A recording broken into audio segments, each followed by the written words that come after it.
அன்போடு வரவேற்கிறோம். இன்றைக்கி நம்ம திரைவிமர்சனத்தில் எந்த படத்தை பற்றி பார்க்க போகிறோம் அப்படின்றத தெரிஞ்சுக்கணும் அப்படின்னா, அலெக்சாண்ட்ரே டூமாஸ் அவர்கள் எழுதிய the man in the iron mask அப்படின்ற நாவலை படிச்சிருந்தீங்க அப்படின்னா உங்களால் அந்த படத்தை கெஸ் பண்ண முடியும். இல்லை அப்படின்னா ஷெவாலியர் சிவாஜி கணேசன் அவர்கள் நடித்த உத்தமபுத்திரன் படத்தை பார்த்துருந்தீங்க அப்படின்னாலும் எந்த படத்தை பற்றி நம்ம பார்க்க போகிறோம் அப்படின்றத உங்களால் யூகிக்க முடியும். நீங்கள் யூகிச்சிருந்தீங்க அப்படின்னா யூகிச்சது சரியானது. 2006ஆம் ஆண்டு சிம்புதேவன் எழுதி இயக்கி ஷங்கர் அவர்கள் தயாரித்து வைகை புயல் நடிகர் வடிவேலு அவர்கள் நடித்த 23ஆம் புலிகேசி, மன்னிக்கவும் இம்சை அரசன் 23ஆம் புலிகேசி திரைப்படத்தை பற்றி தான்.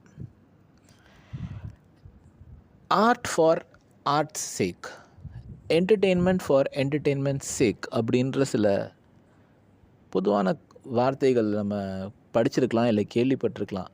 அதாவது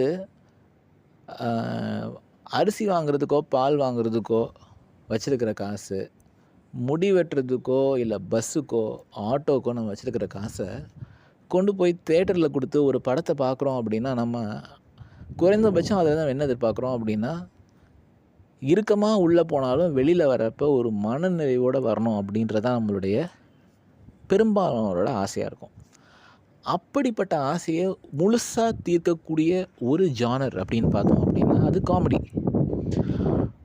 உலக இயக்குனர்கள் பொதுவாகவே என்ன சொல்லுவாங்க அப்படின்னா, ஒரு சீரியஸ் படத்தை கேஷுவலாக இயக்கிடலாம், ஆனால் ஒரு காமெடி படத்தை இயக்கணும் அப்படின்னா அதுக்கு ரொம்ப சீரியஸாக இருக்கணும் அப்படின்னு. காரணம் என்ன அப்படின்னா, தமிழ் சினிமாவில் மிகப்பெரிய காமெடி படம் இயக்குனர்களான பாலச்சந்தர் அவர்களாக இருக்கட்டும், இல்லை சுந்தர்சி அவர்களாக இருக்கட்டும், இல்லை சேகர் அவர்களாக இருக்கட்டும், இன்னும் நிறைய பேர் இருக்காங்க. இவங்க எல்லாருமே ஒரு பர்டிகுலர் பிளானோடு போவாங்க. அந்த பிளான் சொதப்பாமல் இருக்கிறதுக்கு அவங்க மெனக்கடுறது எவ்வளோ அப்படின்றது நிறைய பேருக்கு தெரிஞ்ச ஒரு விஷயந்தான்.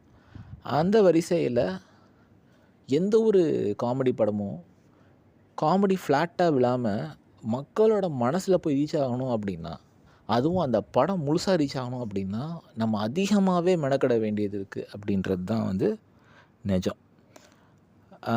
அதுவும் ஒரு இயக்குனர் முதல் படம் இயக்குறாரு வச்சுக்கோங்க. எந்த ஒரு இயக்குனரோட முதல் படமும் அவருக்கு சவால் நினைத்தது தான். காரணம் என்ன அப்படின்னா, அவங்க அதற்கு முன்னாடி படத்தை இயக்கி ரிலீஸ் பண்ணி அதனுடைய வெற்றியை சுவைச்சிருக்க மாட்டாங்க. அதே சமயத்தில் அவங்களுக்கான அந்த பதட்டமும் பயமும் அதிகமாக இருக்கும். காரணம் என்ன அப்படின்னா, அது அவர்களுடைய முதல் குழந்தையை போல். அப்போ சிம்புதேவன் அவர்களுக்கு இது ஒரு டெபியூ மூவி, அதாவது அவருடைய முதல் படம் இம்சை அரசன் 23ஆம் புலிகேசி. அது வரைக்கும் காமெடி கதாபாத்திரங்கள் மட்டுமே பண்ணிகிட்டு இருந்த வடிவேலு அவர்கள் முதல் முறையாக ஒரு முழு நீள படத்தில் முழு நீள ஹீரோவாக நடிக்க போகிறாரு. அப்போ அவருக்கும் இது ஒரு புதிய பரிணாமம், புதிய அத்தியாயம். சிம்புதேவன் அவர்களுக்கு அது முதல் படம். ஷங்கர் அவர்கள் ஆல்ரெடி சில படங்கள் தயாரித்திருக்காரு. இருந்தாலும் ஒரு புது முயற்சியாக ஒரு காமெடி படத்தையும் அவர் தயாரிக்க போகிறார். ஸோ 3 வெவ்வேறு மனிதர்கள், அதில் 20 ஜாம்பவான்கள், அவங்க ஒன்று சேர்ந்து உருவாக்க போகிற ஒரு படைப்பு தான் இந்த இம்சை அரசன் 23ஆம் புலிகேசி. படத்தோட விமர்சனத்துக்குள்ளே போகலாம் வாங்க நேராக. என்ன அப்படின்னா, இது முந்தைய காலத்தில் எப்போயோ நடக்குது. சரியாக தேதி அவங்க குறிப்பிடலை, தோராயமாக மன்னிக்கவும் தேதி குறிப்பிட்டிருக்காங்கன்னு நினைக்கிறேன். 1700கள்னு வச்சுக்கலாமா, 1700, 770, 60 அந்த காலகட்டத்தில். ஸோ 18ஆம் நூற்றாண்டின் இறுதின்னு வச்சுக்கலாம். 18ஆம் நூற்றாண்டின் இறுதியில் நடக்கக்கூடிய ஒரு கதை. எதுக்கு நம்ம இப்படி சொல்கிறோம்? ஏன்னா நமக்கு நல்லா தெரியுது, வெள்ளைக்காரங்களாம் இருக்காங்க, பிரிட்டிஷ்காரங்களாம் இருக்காங்க. ஸோ 18ஆம் நூற்றாண்டின் இறுதி காலகட்டத்தில் ஒரு அரசு இருக்குது, அங்கே மன்னராட்சி நடைபெறுது. அங்கே ஒரு ராஜா இருக்கார், அவர் பேரும் மொக்கையப்பர். அவருக்கு ஒரு மனைவி இருக்காங்க. நடிச்சிருக்கிறது யார் அப்படின்னு பார்த்தா பழம்பெரும் முதுபெரும் அருமையான நடிகை ஆச்சி மனோரமா அவர்கள். ஸோ அவங்க தான் ராணி. அவங்களுக்கு குழந்தைகள் கன்டினியூஸாக பிறக்குது. எல்லா குழந்தைகளும் கொல்லப்படுகிறார்கள். மாயமாகிறார்கள். எப்படி எப்படி அப்படின்னா, பின்னாடி ஒரு ஆள் இருக்கார் வேலை செய்கிறதுக்கு. அவங்களுடைய தம்பி திருட்டுத்தனம் பண்ணுறதுக்குன்னே இருக்கார். அருமையாக ராஜகுரு கதாபாத்திரத்தில் கலக்கியிருப்பார் நாசர். ஸோ அவர் தான் ராணி அவர்களின் தம்பி, ராஜகுருவும் அவரே. ஸோ அப்போ உங்களுக்கு 2 குழந்தைகள் பிறக்கிறாங்க. எல்லா குழந்தைகளும் போக போக ஒரு ட்வின்ஸு ஒரு நேரத்தில் 2 ட்வின்ஸு பிறக்கிறாங்க. அந்த 2 ட்வின்ஸில் ஒரு குழந்தைய இவர் போக்குக்கு வளர்க்க போகிறாரு. இன்னொரு குழந்தைய கொண்டு போய் ஏதோ ஒரு இடத்துல விட்டுடுறாங்க. ஒரு நதிக்கரையை ஓரமாக காட்டில் விட்டுடுறாங்க. அந்த குழந்தை பிற்காலத்தில் எப்படி வளர்ந்து வருது அப்படின்ற அந்த கதை எல்லாமே வந்து நான் முன்னாடி சொன்ன மாதிரி the man the iron mask அப்படின்ற நாவல் படித்தவர்களுக்கு அந்த கதை முழுசாகவே தெரியும். வெவ்வேறு பகுதிகளில், உலகின் வெவ்வேறு பகுதிகளில், வெவ்வேறு மொழிகளில் அந்த நாவலில் டைரெக்டாகவும் படமாக எடுத்திருக்காங்க. அதை தழுவி அதுலேருந்து இன்ஸ்பயர் ஆகியும் எடுக்கப்பட்ட படங்கள் நிறைய. வைகை புயல் வடிவேல் அவர்கள் இந்த படத்தில் இம்சை அரசன் 23ஆம் புலிகேசி இந்த டைட்டில் கேரக்டராகவே வராரு. வடிவேலு அப்படின்னாலே சிரிப்பு அப்படின்றதையும் தாண்டி இந்த படத்தில் அவர் வெளிப்படுத்திய நடிப்பு அப்படின்றது ஜென்ரேஷன்ஸ் கடந்து பேசப்படும் அப்படின்னு யாரும் எதிர்பார்த்துருக்கவே மாட்டாங்க. ஏன் அப்படின்னா ஒரு சீன்லேயும் அந்த குவாலிட்டி, அந்த டயலாக் டெலிவரி, அந்த டைமிங், இது எல்லாமே வந்து அருமையாக கையாளப்பட்டிருந்துச்சு. அதுதான் உண்மை. அதை டெலிவரி பண்ணுறதுக்கான ஒரு மனப்பக்குவமும், அதை டெலிவரி பண்ணுறதுக்கான ஒரு திறமையும் வேணும். அது வடிவேல் அவர்கள்கிட்ட அபாரமாகவே இருந்துச்சு. கதை ஓட்டத்தில் எந்த ஒரு ஸ்லாக்கும் இல்லாமல் கொண்டு போயிருந்தார் சிம்புதேவன். ஒரு இடத்துல கூட, அதாவது கட்டுன்னு சொல்லுவாங்க, எடிட் பண்ணுறாங்க. அப்படி எடிட் பண்ணுறப்ப ஒரு காமெடி சீனுக்கும் இன்னொரு காமெடி சீனுக்கும் இடைவேளை அப்படின்னு அவங்க எதுவும் கொடுத்த மாதிரி தெரியல. ஒரு சீனுக்கு சிரிச்சிட்டு இருக்கிறப்பவே நம்மளை நோக்கி வீசப்படுற கல் மாதிரி அடுத்த காமெடி வருது. நம்மளுடைய மைண்டு பெர்மனண்ட்டாக ஆக்டிவான அந்த மூட்லேயே தான் இருக்குது. இது வந்து படம் பார்த்த ஒருத்தருக்குமே புரியும். அந்த டோப்பமைன் எஃபெக்ட் அப்படின்றது மண்டையில் இறங்கிக்கிட்டே இருக்கும் அப்படின்ற மாதிரி. அது கரடி சீனாக இருக்கட்டும், இல்லை அப்படின்னா எதிரி நாட்டு படையை வடிவேல் ஃபேஸ் பண்ணுற அந்த சீனாக இருக்கட்டும், இல்லை அப்படின்னா பிளேசஸ் மாறுறப்ப, அதாவது இரு வடிவேலுகளும் வந்து இடம் மாறுறப்ப அவரை ஜெயிலில் போட்டு வச்சுருக்கிறப்ப அவர் புலம்புற அந்த சில மோனோலாக்ஸாக இருக்கட்டும், இது எல்லாமே வந்து திருவிளையாடல் படத்தில் நாகேஷ் அவர்களை நமக்கு மனசில் கொண்டு வந்துட்டு போச்சு அப்படின்னு சொல்லலாம். அந்தளவுக்கு இருந்துச்சு. இதில் டயலாக்ஸ் எவ்வளோ பிரமாதம் அப்படின்னு பார்த்தீங்க அப்படின்னா, இன்றைக்கு வரைக்கும் சிங்கமுத்து அவர்கள் பேசக்கூடிய அந்த புலவர் கதாபாத்திரம், அவர் பேசக்கூடிய அந்த டயலாக்ஸ் எழுதுறதுக்கு வந்து ஒரு தமிழ் இலக்கிய அறிவு இருந்தால் மட்டும்தான் அப்படிப்பட்ட ஒரு அருமையான கவிதையை, அதுவும் விழுந்து விழுந்து சிரிக்க வைக்கக்கூடிய கவிதையை எழுத முடியும். அதுதான் வந்து உண்மை. அதை ரொம்ப நேர்த்தியாக கையாண்டிருப்பார் டயலாக் ரைட்டர், இயக்குனர். அதை டெலிவரி பண்ணியிருந்த சிங்கமுத்துவாக இருக்கட்டும், அவருடைய வாய்ஸ் மாடுலேஷனாக இருக்கட்டும், இல்லை கூட நடித்த இளவரசு அவர்களோட கெரியரில் இது வந்து ஒரு முத்தாய்ப்பான ஒரு படம் தான் சொல்லணும். ஏன் அப்படின்னா, அதுக்கு முன்னாடி அவர் பல படங்கள் பண்ணியிருக்காரு. காமெடி ரோல், சீரியஸ் ரோல்ஸ் எல்லாமே பண்ணியிருக்காரு. ஆனால் வடிவேல் கூடவே வர மாதிரி ஒரு அமைச்சர் கதாபாத்திரம், அதுவும் மங்குனி பாண்டியன் அப்படின்ற ஒரு கேரக்டர், ஒரு கேரிகேச்சராகவே நீங்கள் ஒரு கார்ட்டூன் பார்க்குற அந்த ஒரு எஃபெக்டை வந்து நமக்கு கொடுத்துருந்தாங்க. அந்த ரோலை வந்து இளவரசா அவ்வளோ அழகாக பண்ணியிருந்தார். தெரிகிறதா அப்படின்றப்ப வந்து தெரிகிறது மன்னான்னு சொல்கிறப்ப நம்மளால் 2 வார்த்தைகள் சிரிப்பை கொண்டு வர முடியுமா நமக்கு அப்படின்றது அழகான ஒரு விஷயம். அந்த கரடி காரி துப்புற சீன் வந்து அது கரடி இல்லை, ஒரு மனுஷன் தான் உள்ளே இருக்கார் அப்படின்றது நமக்கு தெரிஞ்சும் நம்ம அதை ஒரு கரடியாக பார்த்தோம் பார்த்தீங்களா? அந்த இடத்துல உண்மையாகவே இயக்குனர் பெரிய லெவலில் ஜெயிச்சிருக்காரு. அதை ஒரு ஜனரஞ்சகமான காமெடி படமாக மக்கள்கிட்ட கொண்டு போய் சேர்க்குறப்ப. ஏன் அப்படின்னா, there is greatness in foolish acts அப்படின்னு சொல்கிற மாதிரி, நம்ம அனைவரையுமே வந்து ஒரு குழந்தையாக மாற்றி நம்மளை சிரிக்க வைக்கக்கூடிய அந்த முயற்சியில் தான் படக்குழுவினர் அந்த படத்தின் மூலமாக ஈடுபட்டிருந்தாங்க. அதை சீன் பை சீன் மொத்தமாக ஒவ்வொரு நிமிஷமும் அதை அவங்க நிறைவேற்றினாங்க. வெந்நீராடை மூர்த்தி அவர்களாக இருக்கட்டும், இல்லை அப்படின்னா ஒரே ஒரு சீனுக்கு வந்துட்டு போயிட்டுருக்கிற அல்வா வாசு அவர்களாக இருக்கட்டும், இவங்க எல்லாமே வந்து ரொம்ப அழகாக பண்ணியிருந்தாங்க. கொல்லா நடிச்சிருந்த மனோபாலா அவர்களுடைய காமிக் டைமிங்கை பற்றி நம்ம சொல்ல வேண்டிய அவசியமே இல்லை. ஒரு இயக்குனர், மிகப்பெரிய திரைக்கதை ஆசிரியர், நடிகரும் கூட. அவர் எவ்வளோ அழகாக அவருடைய ரோலை பண்ணியிருந்தார். தியாகு எதிர்பாராத ஒரு நிகழ்வு என்ன அப்படின்னா, அவருடைய டயலாகு.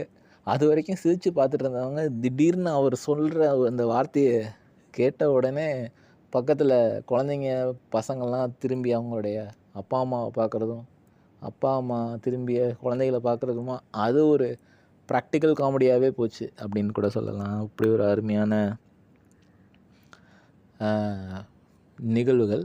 நெல்லை சிவா அவர்களும் இதில் நடிச்சிருந்தார் அப்படின்றது நல்ல விஷயம். நெல்லை சிவா தெரிஞ்சவங்களுக்கு தெரியும். அவர் வந்து ஒரு மிகப்பெரிய பேச்சாளர், மிகப்பெரிய நடிகர். ஸோ அவரும் இதில் மிகவும் அருமையாக தான் நடிச்சிருந்தார். தம்பி ராமையா அவர்களும் இதில் நடிச்சிருந்தார். பிற்காலத்தில் தேசிய விருது வாங்கி பெரிய லெவலில் முன்னேற்ற பாதையை நோக்கி போன தம்பி ராமையா அவர்களும் இந்த படத்தில் நடிச்சிருந்தார். இதை தவிர்த்து நந்திதா ஜெனிஃபர், மோனிகா, தேஜாஸ்ரீ போன்ற நடிகைகள் வந்து அருமையாக அவர்கள் பங்கு பண்ணியிருந்தாங்க. இந்த படத்தில் ஒரு சின்ன குறை அப்படின்னு பார்த்தோம் அப்படின்னா, நடிகர்களுக்கு கொடுத்த அந்த முக்கியத்துவத்தை நடிகைகளுக்கு கொஞ்சம் கம்மியாகவே கொடுத்துருக்காங்க அப்படின்றது கூட நம்ம சொல்லலாம். மேபி கதையோட அம்சத்துக்கு தேவைப்படாமல் இருந்திருக்கலாம் அப்படின்னுன்றது உண்மையாக இருக்கலாம். இருந்தாலும் கொஞ்சம் கொடுத்துருந்துருக்கலாமே, நடிகைகளுக்கு எக்ஸ்ட்ரா கொஞ்சம் ஸ்க்ரீன் ஸ்பேஸ் கொடுத்து அவங்களையும் இந்த காமிக் இதில் சேர்த்துருந்துருந்தா நல்லா இருந்திருக்கும் அப்படின்றது நம்முடைய தாழ்மையான கருத்து.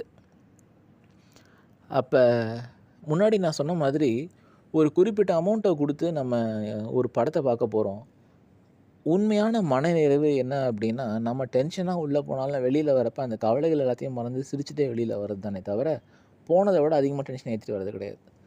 பட் இந்த படம் வந்து தலை சிறந்த ஒரு படம் அப்படின்னு நான் சொல்லுவேன். காரணம் என்ன அப்படின்னா, இன்றைக்கி வரைக்கும் அதை நம்ம தொலைக்காட்சிகளில் பார்க்குறப்ப இந்த ரிப்பீட் வேல்யூன்னு சொல்லுவாங்க. எல்லா படத்துக்கும் அந்த ரிப்பீட் வேல்யூ இருக்காது. சில படங்களை வந்து 2 முறை 3 முறை பார்க்கலாம் அதிகபட்சமாக, அதுவும் ரசிகர்கள் அப்படின்னு சொல்லி. ஆனால் ஒரு சில படங்களை மட்டும்தான், ஒரு சில திரைப்படங்களை மட்டும்தான் மறுபடியும் மறுபடியும் மறுபடியும் பார்க்க முடியும். அதுவும் எல்லாரால பார்க்க முடியும். காரணம் என்ன அப்படின்னா, அந்த படங்களுக்கான ரிப்பீட் வேல்யூ அதிகம். ஏன் அப்படின்னா, அந்த படங்களுக்குள்ள அதிக மெனக்கெடுதல் போயிருக்கு. நிறைய ஹார்ட் ஒர்க், நிறைய டெடிகேஷன், நிறைய குவாலிட்டி எந்த படத்துக்குள்ளே போகுதோ அந்த படத்தை மட்டும்தான் நம்மளால் பார்க்க முடியும். அப்படிப்பட்ட ஒரு தலை சிறந்த ஒரு black Bastar cult level status உடைய திரைப்படம் தான் இந்த 23ஆம் புலிகேசி. ஜனரஞ்சகமாக மக்களை சந்தோஷப்படுத்தின ஒரு தலை சிறந்த படம்.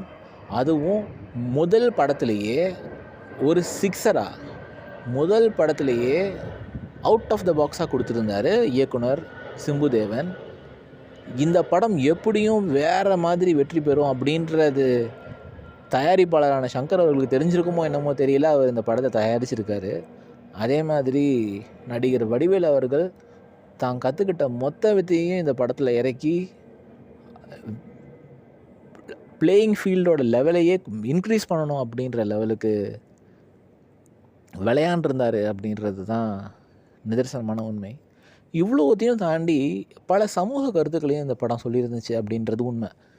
ஒரு காமெடி படம் சமூக கருத்துக்களை சொல்ல முடியுமா அப்படின்னா, நிறைய படங்கள் பண்ணியிருக்காங்க. அதில் புலிகேசி ரொம்பவே நல்லா பண்ணியிருப்பாங்க. முக்கியமாக இப்போ சொல்லணும் அப்படின்னா, சில காட்சிகளில் வந்து அரசியல் தந்திரங்களில் எப்படி பண்ணுறாங்க, பொதுமக்களை எப்படி அந்த காலத்துலேருந்து இந்த காலம் வரைக்கும் அரசர்கள், அரசியல் தலைவர்கள் ஏமாத்துறாங்க அப்படின்றது. ரோமானியர்கள் பின்பற்றிய ஒரு மிக பழைய ஒரு டெக்னிக் என்ன அப்படின்னா, சர்க்கஸ் அண்ட் பிரெட்டுன்னு சொல்லுவாங்க. மக்கள் கிளர்ச்சி அடைகிறார்கள். இல்லைன்னா மக்கள் கவர்மெண்ட்டை கேள்வி கேட்காம இருக்கணும் அப்படின்னா, எப்போவுமே அவங்களுக்கு பிரெட்ட குடு, அவங்கள டிஸ்ட்ராக்ட் பண்ணுற மாரி ஒரு சர்க்கஸை குடு அப்படின்னு சொல்லுவாங்க.